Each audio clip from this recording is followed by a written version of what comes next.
Hi, thanks for watching the film and thanks for joining us in this Q&A with the filmmaker and one of the film stars. My name is Allison Pugh. I'm a professor of sociology and chair of the Women, Gender, and Sexuality Department at the University of Virginia. And I consider myself fortunate to be here speaking to Sarah Brennan Kolb, the filmmaker, and Mandy Dauses, one of the stars of the film that we just saw. They're here, they've consented to join us for a short Q&A session, and I hope I'm representing some of your interests here in the questions that I'm going to be asking. First, the first set of questions will be for Sarah about the filmmaking process and how she came to the project at first. So the first question is, how did you first decide to make this film? Yeah, it was quite a journey.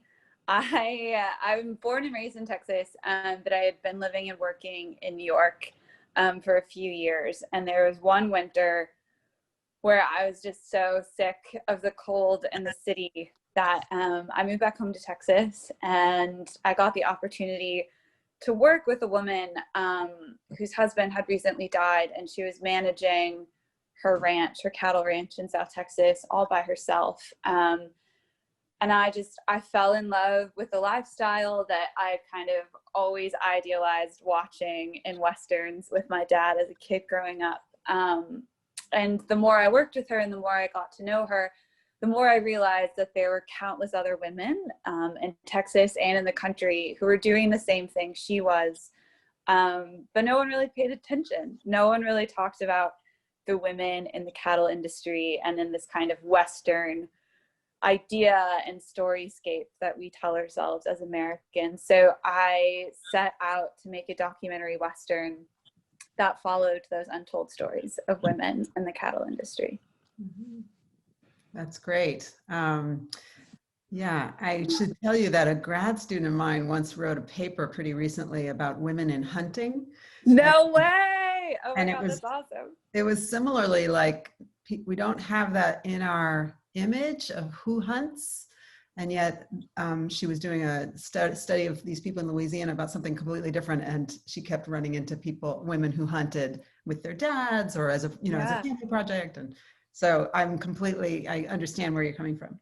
Awesome. How did you find the women at the center of this story? Yes, well, so it all started on that little ranch in South Texas with a woman named Dilly. And I started meeting more women, and all of them were very nice and very patient with me and were teaching me lots of stuff about ranching.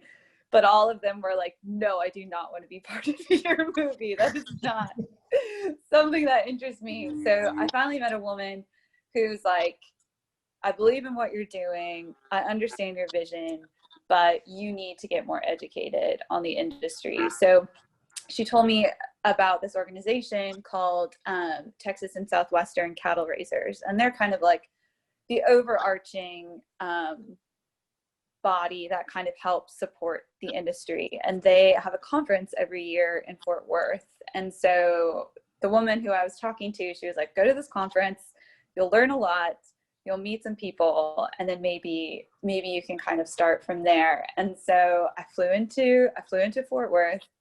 And the very first panel I went to see, it was a panel on generational transition in the industry. And there was one woman and one person under the age of like 60 on the panel. And that was Sarah Lemoyne Knox. And I mustered up the courage to talk to her at the end of that panel. And we happened to be wearing the same cowboy boots. And that was what sealed the deal. And she was really the first person within this like very tight-knit world and industry that saw that I wanted to do and introduced me to a bunch of women, including Martha and Mandy. And eventually acquiesced to be in the film herself. So that's how the three of them came about. And they all know each other as well. They all graduated from the same program at Texas Christian University in Fort Worth as well. Gotcha. That's great. So how long did it take you to film? How many years, I assume, were you in the field? Yeah, so it was about 3.5 years of filming. Um, yeah, 3.5 years, and then about a year and a half of editing. So it was a 5-year journey to make Good Old Girl. Yeah, takes a long time. Very young, early 20 something Sarah did not realize how long Yeah, of a yeah. journey this was going to be, but I'm just so grateful for it. And yeah, the timing worked out the way it was meant to.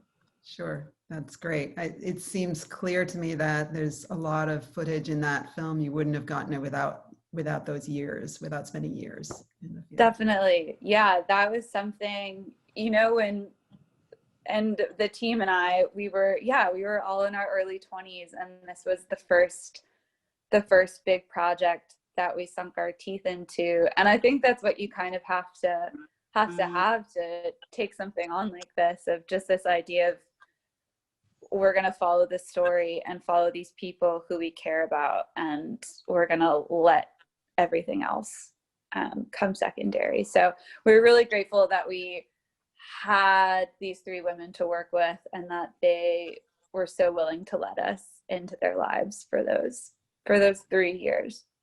Yeah, I can see that. It feels a lot like ethnography or kind of anthropological kind of approaches to Thank you. to understanding a people. So I can Yeah. really understand it as a social scientist. Now I'm going to ask, I know nothing about the art of film, but I'm going to ask you one question about the aesthetic choice. And that was with regard to the concluding scene, which was so dramatic with the kind of lighting of the fire, Mandy's lighting all these fires. I just was really struck by it, and I wanted to know your own thought process, why you decided to end the film in that way, what you're hoping we would get out of that. Yeah. Oh, thank you for that. Well, yeah, I will say, instead of going to grad school for anthropology, I made this movie, so I'm so flattered that you think that. I can see it. But yeah, so I'll answer that very quickly in 2 parts. So the physical production and like physical way we shot the movie, and the look of the movie was really based around what Mandy and Martha in Lemoyne wanted and needed out of us from just like a land conservation perspective. The main thing for them and their families were like, we just couldn't add any stress to the land or to the cattle. So that's what led to this completely handheld verite, like very small, predominantly naturally lit style, just because me and my producer / DP, Kyle Kelly, we just wanted to be as low impact on the land and in these women's lives as possible.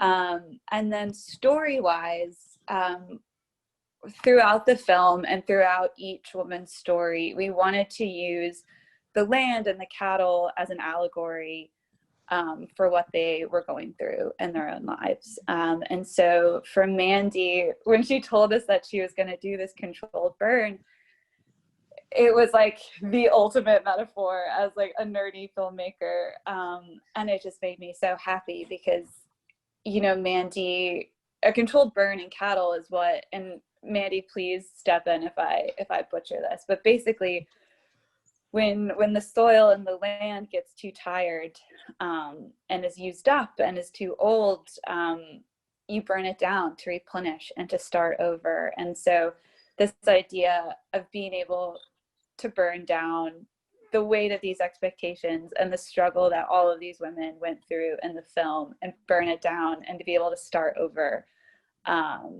was like the way we absolutely knew we wanted to end the movie.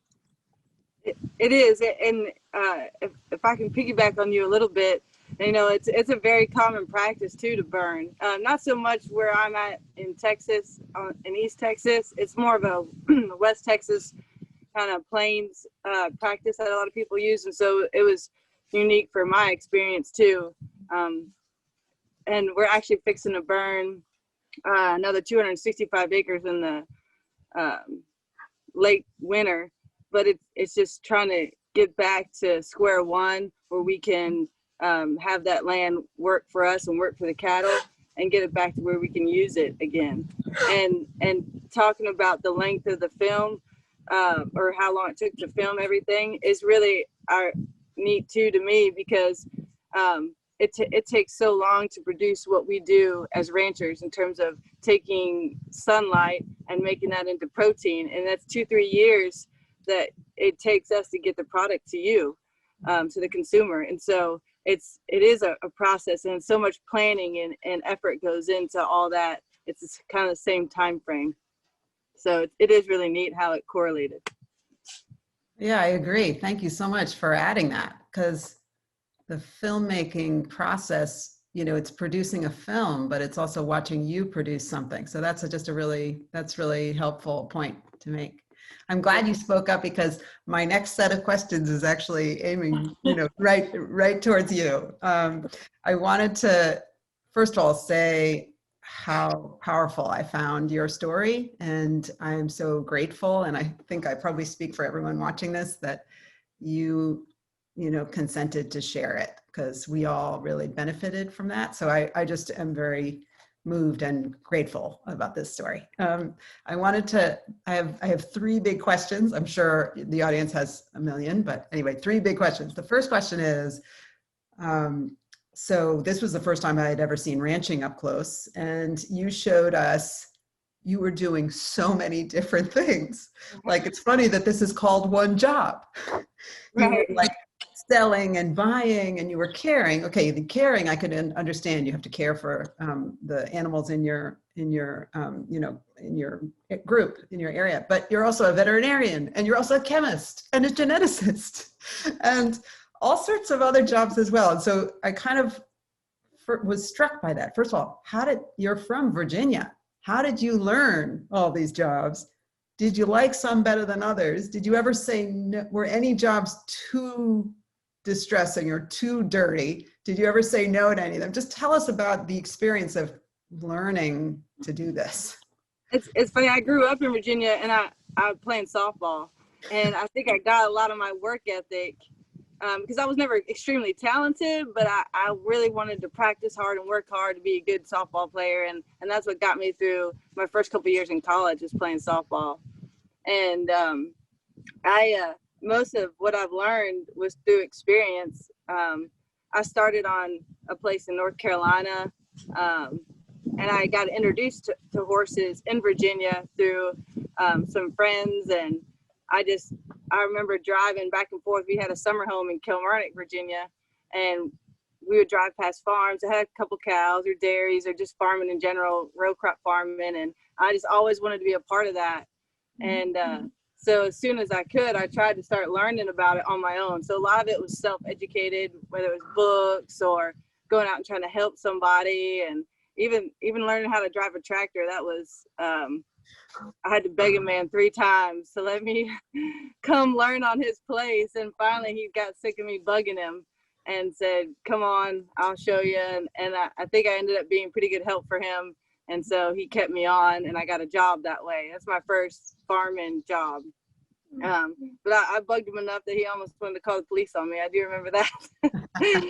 And so coming to Texas and learning all this stuff, it's hard to financially make sense of a veterinarian all the time, because there's always something going on, or building fence, or doing all the stuff that it takes to manage a ranch and the resources that we have here. It was always something that, and you had to get it done in a timely manner. And a lot of it I've learned by fire, by experience, by reading books. The TCU program, ranch management program, really helped me out a lot. It helped me take a different perspective and look at things as a big picture, which helped me a lot. Because if you look at it in the span of a year, and making a calendar of operations and all that stuff, it helped me figure out what tasks to start on. I think that was the hardest part, and that's still the hardest part of ranching for me, is time management.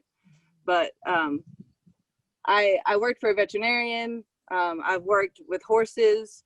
I've had tractor, hay baling jobs. And So all that just experience has helped me learn all this stuff. And there was some It's all jobs that, combining. It seems like it's all combining into what you're doing now. yeah, so it started off slow, like little jobs here and there, and now all those jobs have helped me become a resource manager for one large place. Yeah. See that. And so and that's what I love most about it, all those different jobs, and then seeing how the cattle impact the land and how it all comes together, and then being able to improve it and make, I mean, I really feel like I'm improving this ranch and making it so much better, not only for the environment, the wildlife that's here now, the insects, the bugs, down to the butterflies, the pollinators. It's really amazing to see it turn over, and I think that's my favorite part. I really enjoy the health care on the cattle, making sure that they've got what they need, and being able to identify sick animals and take care of them.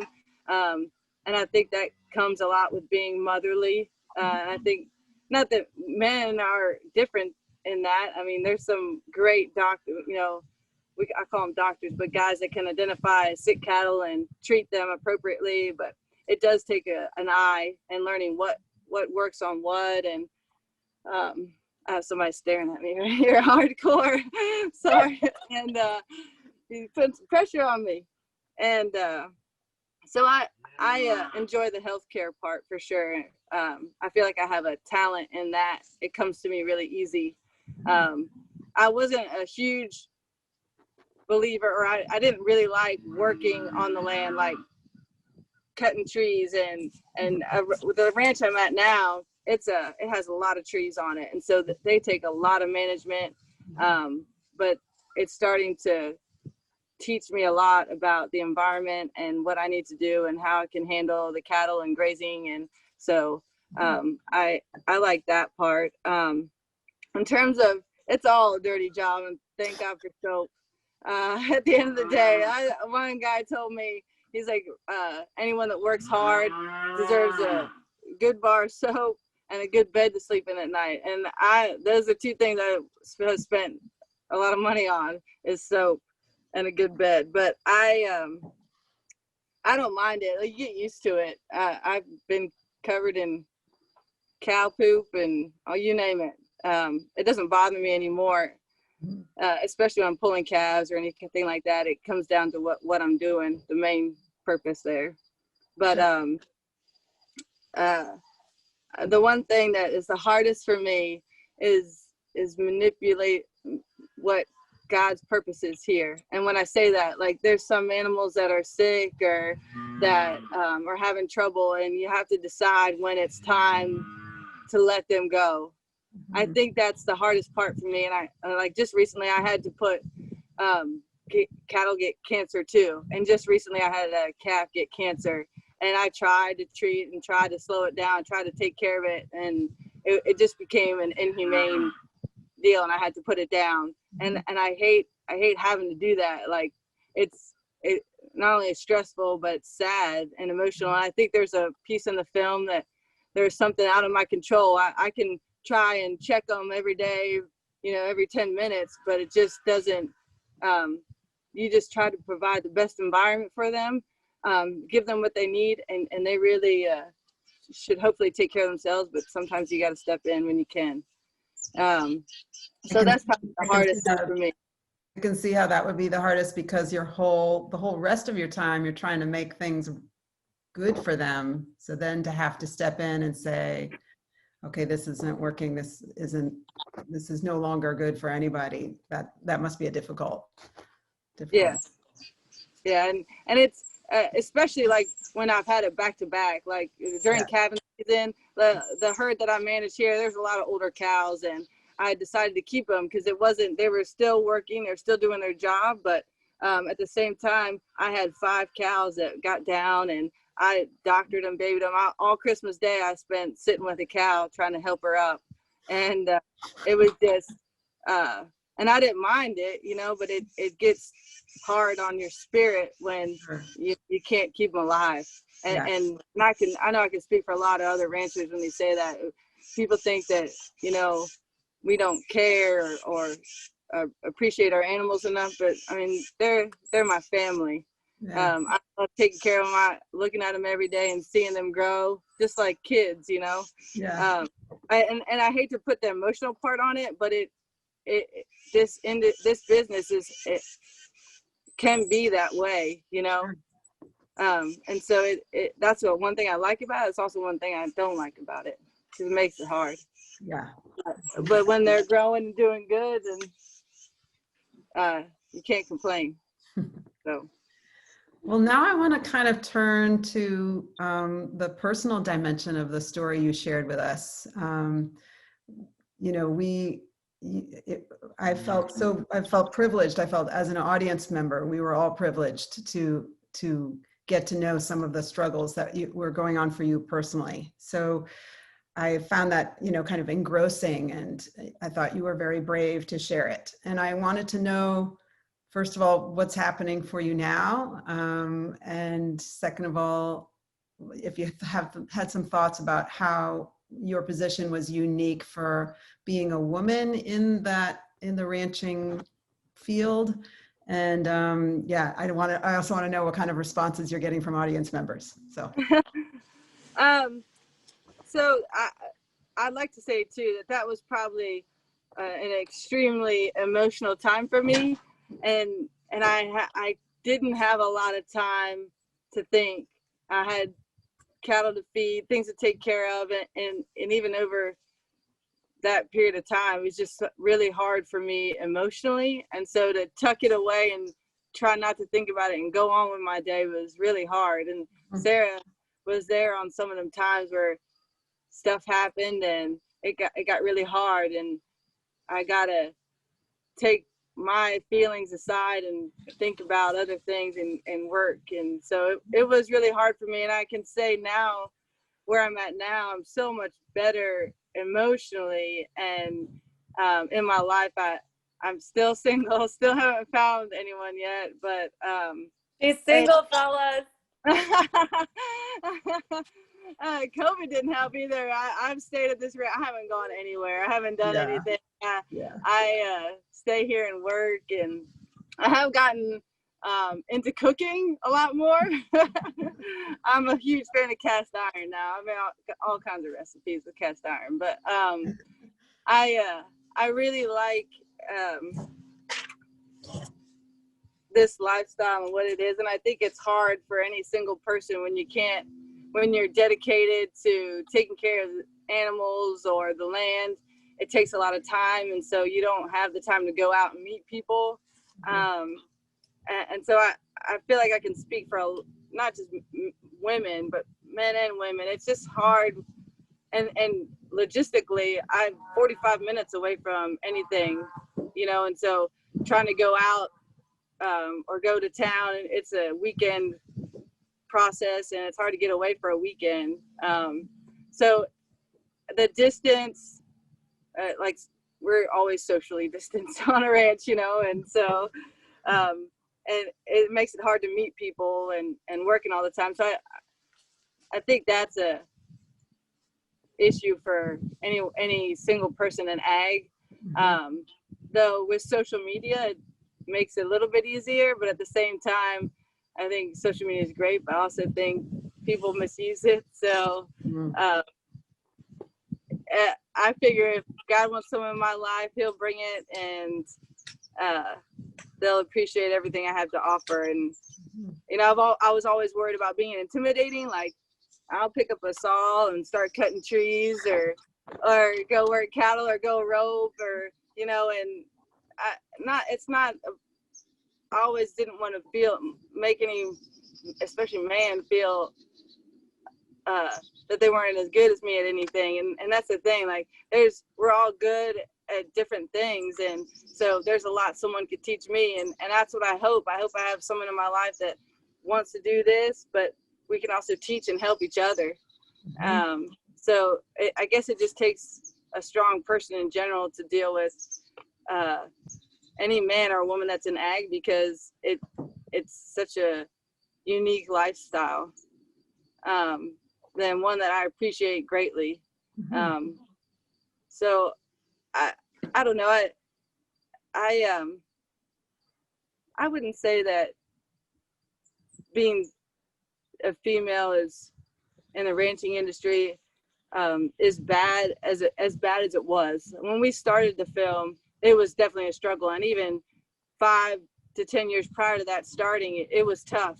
And at times it's still tough. There's certain people that maybe don't believe in me or like what I'm doing. I don't know if it's necessarily because I'm a female or not, but some people it is.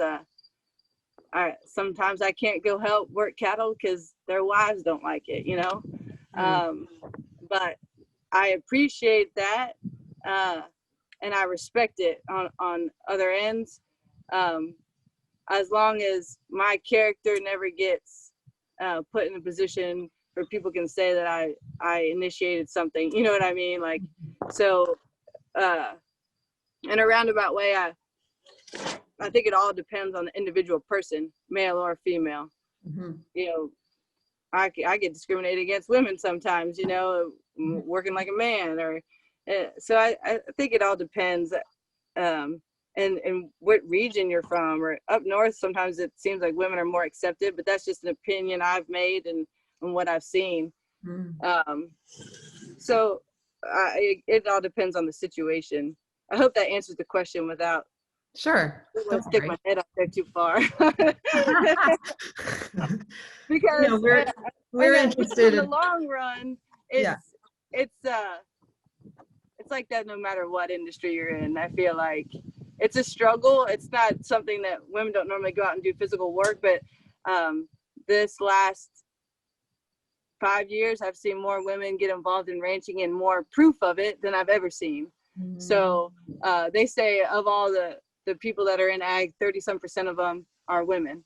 So it's changing, and it's changing for the good. And I think we're getting more credit that we deserve, which I'm thankful for.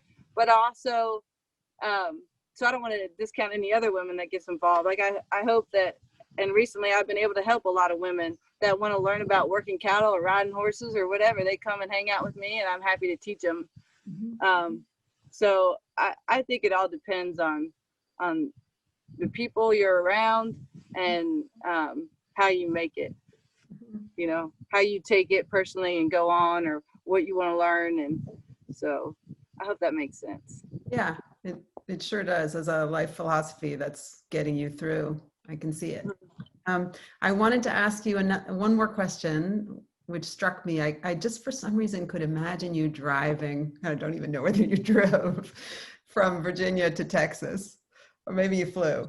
Like on that journey, I just have this vision of you, and I wondered what the today you would say to that person.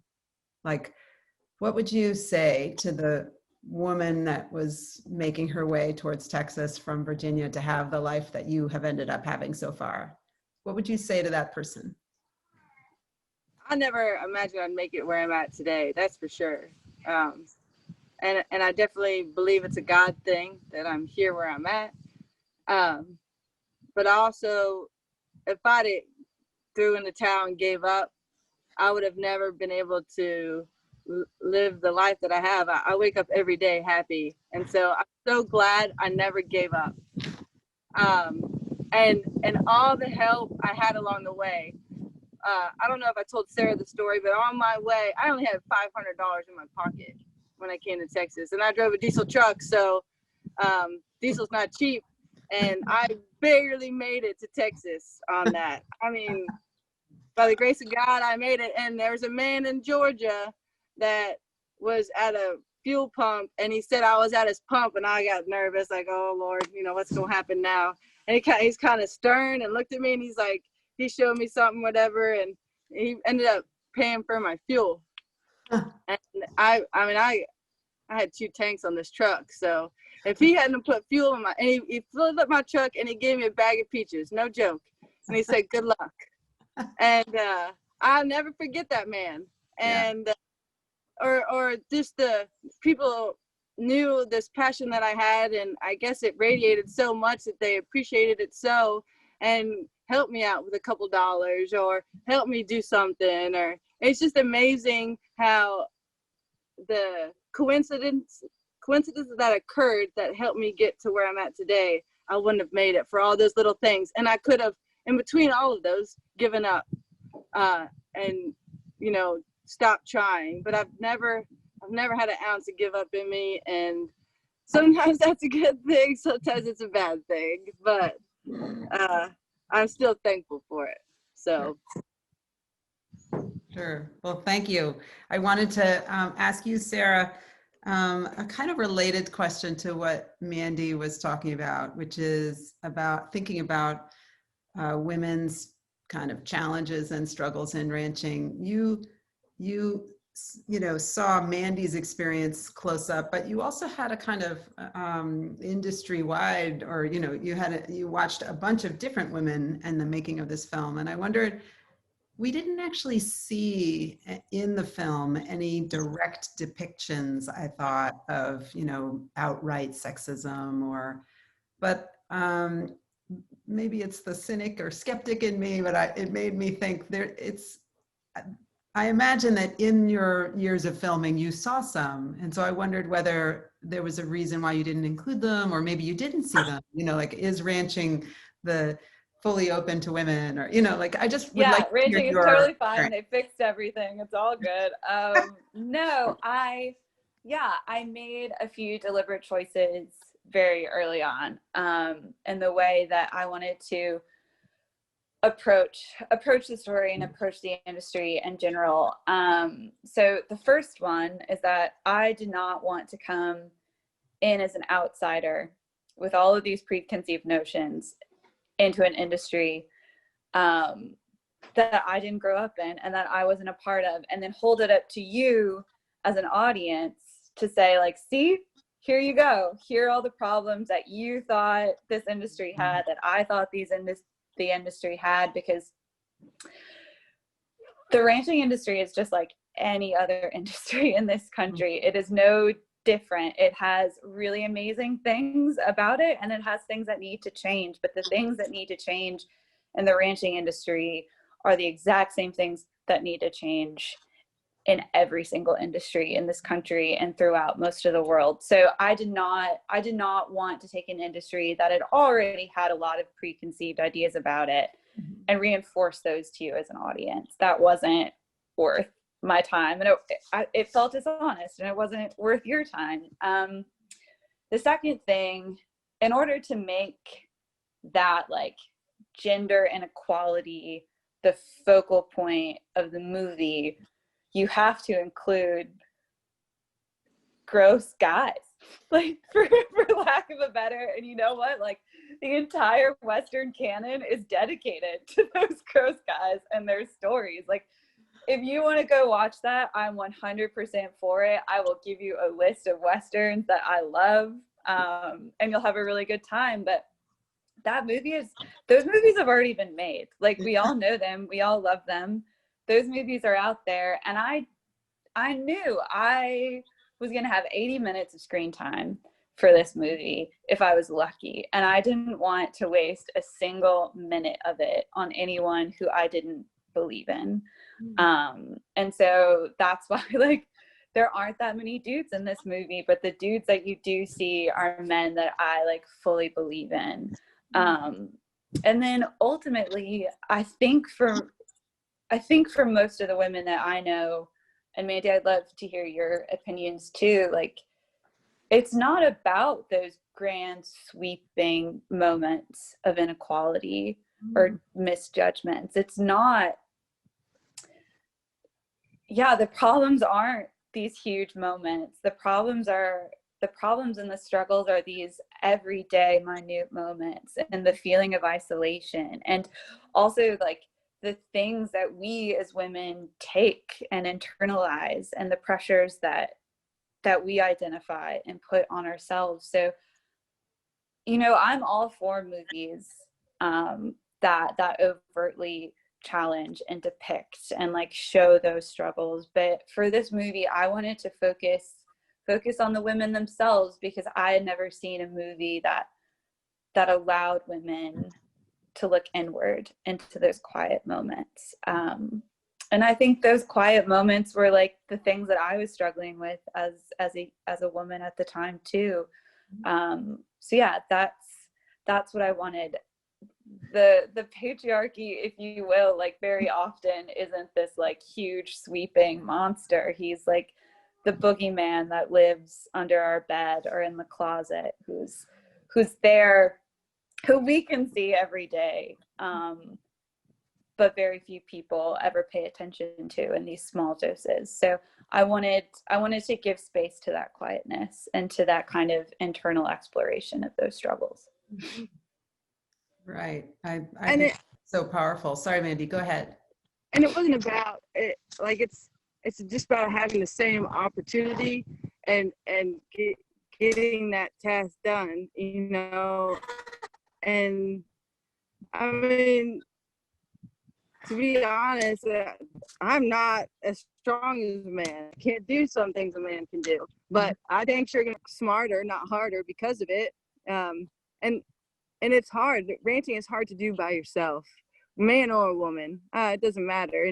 And ranching is very physical, and so there's comes time where it's like I'm just gonna have to ask for help, and that was something too.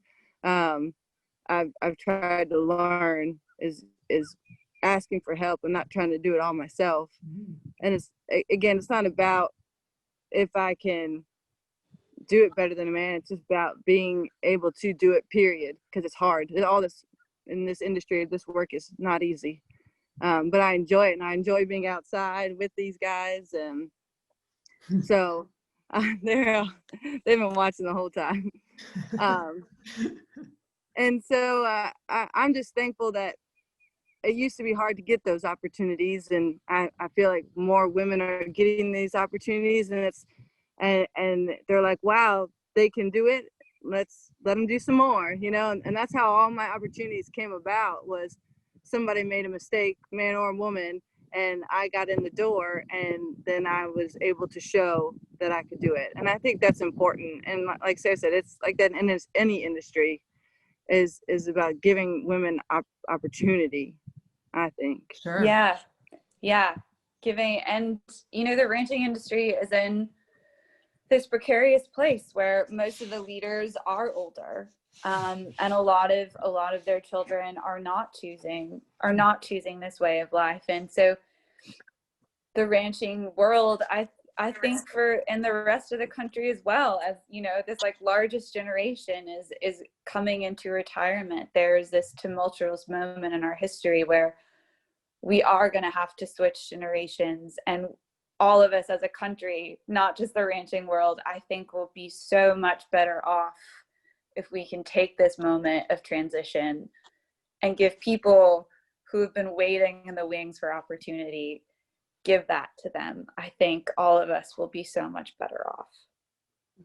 Yeah, and making it just open to the people who want to do it. One thing your film showed so well was that people feel a lot of ambivalence about it, and the people who are born to it are not necessarily leaping to the task.